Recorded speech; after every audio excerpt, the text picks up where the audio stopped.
This is Head Bustin' Boxing, and we are back in the house to talk about Heather the Heat Hardy. And woo, it is not good. And if you remember 2 weeks ago, Heather the Heat Hardy took that L against Amanda Serrano, the female version of Manny Pacquiao, 7 division winner. Well, she lost her title that night, but that ain't the only L she took. According to sources, Heather the Heat Hardy came up positive in a drug test. Say it ain't so, Heather. But anyway, let's go ahead and get into the article. It says the first female title fight in the United States to receive extensive drug testing has now also claimed its first casualty. Wow. According to BoxingScene.com, has learned that former featherweight titleist Heather the Heat tested positive for the banned substance laxatives through random drug testing surrounding her title losing effort to record-breaking 7 division titleist Amanda Serrano. Results of the test were not known at the time of their featherweight title fight, which took place September 13th at Madison Square Garden Hula Theater in New York City, mere miles from the Brooklyn home of both fighters. The fight marked the first time that both combatants in a female boxing event were subject to full and random drug testing through Voluntary Anti-Doping Agency, in other words, VADA. Ironically, Hardy has long served as an advocate for more stringent testing, which was non-existent for female fighters prior to 2019, when the World Boxing Council, aka the WBC, extended its clean boxing program to all boxers regardless of gender. Now, Serrano, 37-1 with 1 draw and 27 KOs, produced clean test results throughout the event, which resulted in her entering her second tour as a featherweight titleist. As much cannot be said for Hardy, who's 22-1 now, who was undefeated previously with 4 KOs, although she didn't at all shy away from the finding even before it was made public. My VADA, this is what she had to say. My VADA test results just came back negative for performance-enhancing drugs, but detected a prescription drug used to treat kidney and heart problems. Hardy, not through her verified social media account on Thursday, I told the testing and medical professionals what I took heading into the fight, a prescription or / medication for period symptoms. They acknowledged this, and my now team is getting to the bottom of the findings. Lasix, also known as, and I'm gonna have a hard time pronouncing this, so please bear with me, furosemide, is a common diuretic, which is on the banned substance list for both VADA and WADA or WADA, the latter whose guidelines are adhered to worldwide.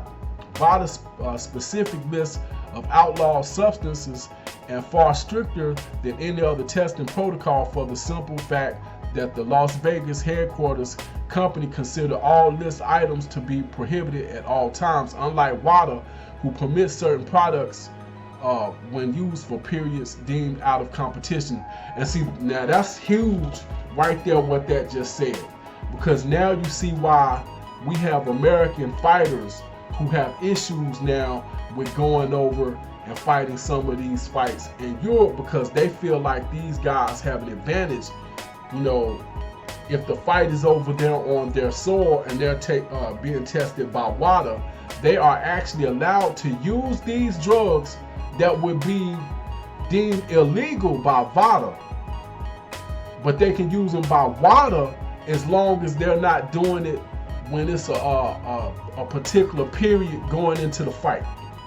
So a lot of American fighters are having issues with that. But anyway, it says diuretics and masking agent do not fall under the category. However, where Hardy might be without a proper alibi is VADA's strict policy of an athlete's being responsible for whatever products enter her body. So in other words, WADA don't want to hear it. And see, that might be, now, okay, bear with me. Going back into the whole Dillian White thing. If you remember, He didn't get found dirty by VADA. He got found dirty by WADA. So you're seeing the difference between the two agencies, VADA and WADA. VADA is more strict far as what you can. And Dillian White even spoke about this before he was tested when he was talking about AJ. He said he believed part of the reason why AJ lost in New York is because he couldn't do what he would do at home. Basically, WADA, allows you to use certain things up until a certain point where VADA ain't trying to hear it. Like if you have something in your system and WADA can if you can prove the WADA that you used it in the time period there allows, then they'll let it fly. VADA ain't having it. But it's, in other words, well, let's just get back to the article. It says, although VADA may in its discretion review a list of supplements provided by a participating athlete for red flag substances, VADA does not and cannot endorse or approve the use of any supplements regardless of the fact that an athlete may have disclosed use of the supplement to VADA. In other words, a doping violation will have occurred even if their relevant prohibited substance can be traced to a supplement product that was disclosed to VADA by the athlete. So in other words, they don't want to hear. But and here's the quote. It says, athletes can help protect themselves by avoiding any supplement products altogether, especially those that have not been tested and certified drug-free by a qualified outside organization. So in other words, they don't want to hear it. Now it says also, this is another quote, it says, I see Heather's excuse for testing positive. Jordan Maldonado, Serrano's longtime trainer and manager, told BoxingScene.com, as they also plan to further look into the matter for a safer protective.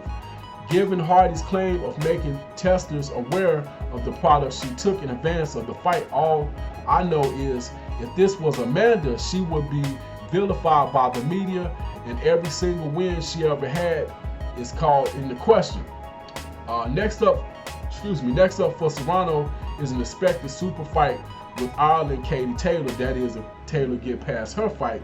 A two-time Olympian and 2012 Olympic gold medalist who has since claimed the undisputed lightweight championship.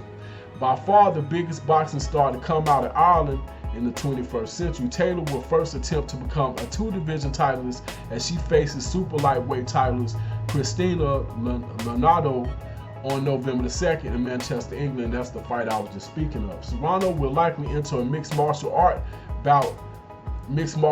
bout to remain active ahead of their pending super fight, which is targeted for the first quarter of 2020.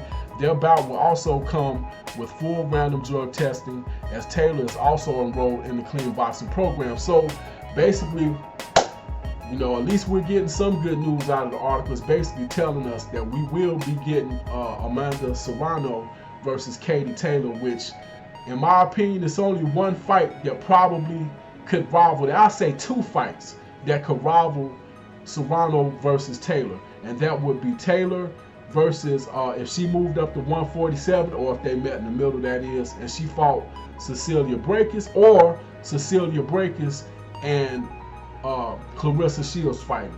To me, those are the three biggest fights that could be made in women's boxing. And that's pretty much all I got. Hit that like button, hit that share button, hit that notification bell. Hit me up in the comment section. Let me know, are you disappointed in Heather Hardy? Is she guilty? I mean, see, here's the thing with some of this stuff. You're taking supplements, and some of this stuff is just, coming out. Some of these banned substances have just been added to the list. So, I mean, it can be a little blurry what can be used and what can't. Is she guilty? I mean, she kind of admitted she's taking the stuff, but she's given a reason why, maybe for health reasons or whatever, not necessarily for boxing reasons or for an advantage. So would you say she's guilty, or would you say it's, it's circumstantial? You hit me. I really don't have an opinion on it. She lost the fight anyway, so I mean, it kind of is what it is. But is Serrano's manager also right by saying, if that would have been Amanda, she would have been vilified for it? So hit me up in the comment section, let me know what you think, and also hit me up and let me know what you think about the fight between Serrano and Katie Taylor that is possibly coming up in 2020, and I definitely will be doing some videos about that. Anyway, this is Head Busting Boxes on Fight Doctor. I am out.